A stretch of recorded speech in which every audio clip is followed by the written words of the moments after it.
Battle over the government's demonetisation move has intensified. In fact, the left front has now taken the fight to the Supreme Court.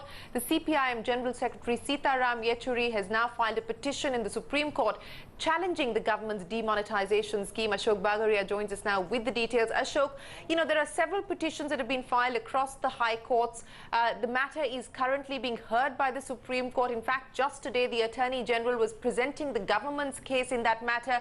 But now, a new development with the left, led by Sitaram Yechuri, filing a petition in the Supreme Court.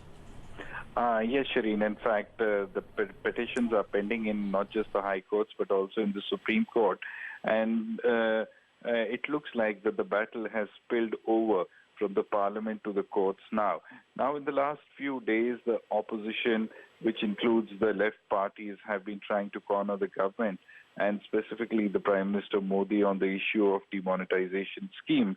However, they have failed, and now, interestingly, just a day ahead when this matter will be heard in the Supreme Court, CPM General Secretary Mr. Sitaram Yechuri has filed a petition in the Supreme Court. Now, in his petition, what Mr. Yechuri is asking for are basically two things. Number one, he is saying that as far as the old 500 and 1,000 rupee notes are concerned, the government should accept them, and they should be allowed until and unless the government makes adequate steps to pump in new currency. That is first.